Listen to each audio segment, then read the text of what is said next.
guess I fell asleep. What the heck is this? I don't wear a hat to bed. So, I remembered a very weird dream recently. You know those little pictures your mind makes up when you're sleeping? Well, it made me go on a spiral of existential arguments with myself.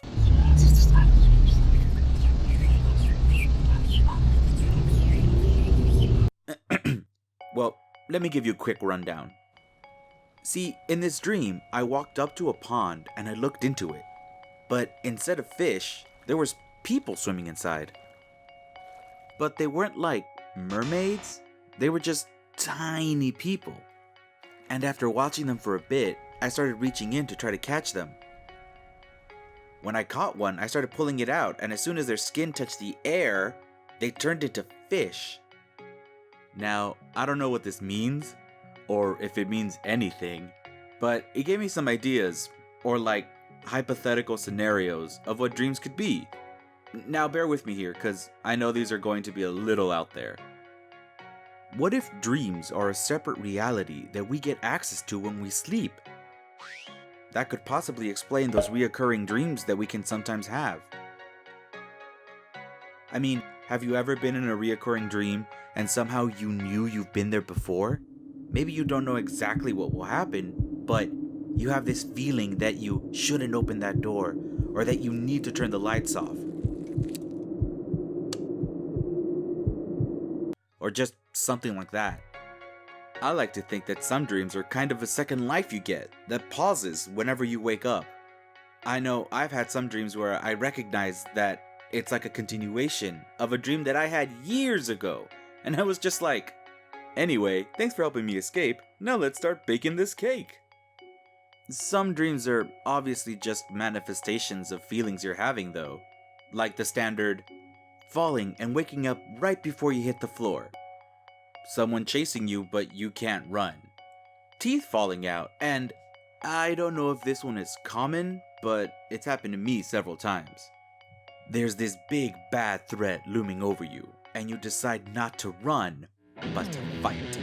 So you throw the best punch you can muster, but your hand just crumples and your punch does nothing. This happened to me so much when I was younger, in fact, that the way I started confirming that I was truly awake was if I was able to make a solid fist. But dreams can also be a great inspiration for many things in your life. Oh, like this recent dream I had. I was running through the jungle, and I come out to a clearing. This clearing had long strands of grass leaning back into the jungle, but in spaces, so it almost looked like a picket fence, but out of vegetation. And warning, this is gonna get real creepy. In the middle of each window was a gargantuan tropical spider sitting on its web. On each window! There must have been hundreds of them just waiting to pounce. So naturally, I ran! I ran like it was the last day of class and there was an Animaniacs marathon waiting for me at home, along with a can of Surge and bagel bites. Oh, my 90s are showing. Now, that dream is obviously on the scarier side, but can't you see that happening on a good scary movie? Or even better, a horror game? That would be one memorable level. But here comes the existentialism. You know that one theory that we're all in a simulation? Well, this kind of goes into that whole, do androids dream of electric sheep? Because if we are in a simulation, then who programmed dreams in there? Or is it just something that slipped by as a bug? Actually, let me go on a small rant here.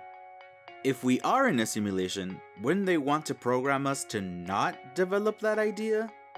I mean, unless we are the one simulation where the singularity starts, which is statistically way less likely than us being in a simulation to begin with.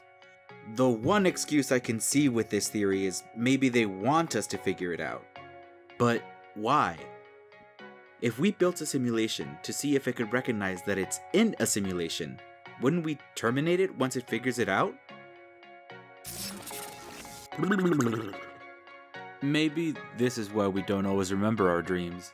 Or maybe there's a pack of dream goblins just running around out there eating our dreams and comparing them with each other, and nightmares are just extra spicy for them. Anyway, all I'm trying to say is that dreams are weird, but we should all appreciate them. In fact, please leave in the comments any dreams that you've had that you feel like sharing. I love reading all that kind of stuff, and if you want to comment on anything else I've said in this video, feel free to do so. It would be cool to have a conversation with you guys.